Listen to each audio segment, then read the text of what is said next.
Document 47, Subfile 12. Subject: The Final Resignation. The Playground of the Brave, Side B, mixtape is a work of political satire. While inspired by real-world figures and global events of 2025 and 2026, the scenarios presented are fictional dramatizations. Reality is often stranger than fiction. We encourage you to verify the facts.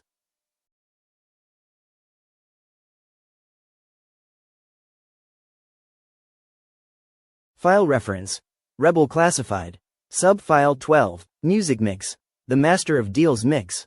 What do you do when the man you were hired to turn into a legend turns into a run-on sentence? You drop the pen and you walk out of the room. This is the story of the day the plot was lost. In the domestic debris, we see the wreckage of policies.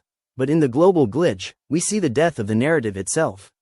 This is the perspective of the ghostwriter, the person hired to polish the titan of trade and make the chaos look like a parade.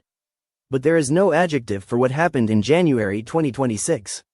The ghostwriter describes the moment the night shift staffer walked in with the Dear Jonas letter. That 3 a.m. Arctic breakup that linked Viking history to a 25% tax. That was the global glitch in its purest form. The moment international diplomacy was replaced by the Greenlandic rage of a man who believes the map is his personal Lego set. The lyrics reveal the ultimate vanity. The demand to write that Greenland was a gift from God and that the borrowed Nobel medal was his in a past life. When a leader begins to believe his own AI-generated real estate paradise is more real than the allies he's burned, the story is over. The ghostwriter realizes that you can't ghostwrite a master of deals when the man is ghosting the entire world for the way that he feels. He chooses to leave the gold pen behind and return to a world where a map is a fact, not a Sharpie-drawn fantasy. He didn't just lose the plot. He burned the book down. This is the Master of Deals mix. Listen for the sound of a story hitting the floor. Remember, welcome starts with we. I took the check, I signed the non-disclosure. I thought I could handle the daily exposure.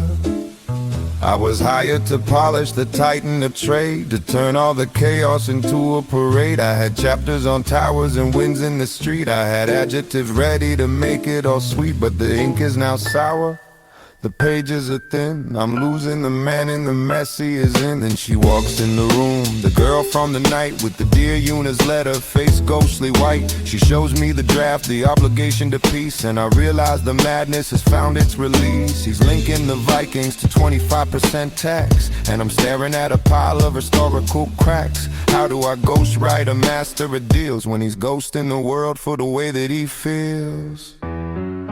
I'm the ghost in the plot and I'm leaving the room. I'm not gonna whistle on the deck of the doom. I can't find the logic, I can't find the thread between the golden bubble and the things that he said. The story is over, the ink is gone dry. I'm not gonna help him write one more lie. He told me to write that Greenland was always a gift from God specifically for him.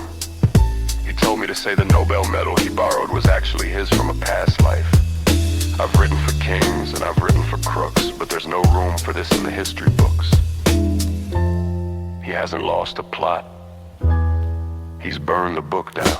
So keep the advance and keep the gold pen. I'm heading back out to the world of real men, where a bird is a bird and a map is a fact, and no one is trapped in a playground act. Let him finish the story with his own Sharpie hand. Let him draw his own borders on the ice and the sand. I'm the ghost who is finally becoming a man by walking away while I still actually can. Sir, the biographer is leaving. Who needs him? I'll write it myself. It'll be a bestseller. The best ever.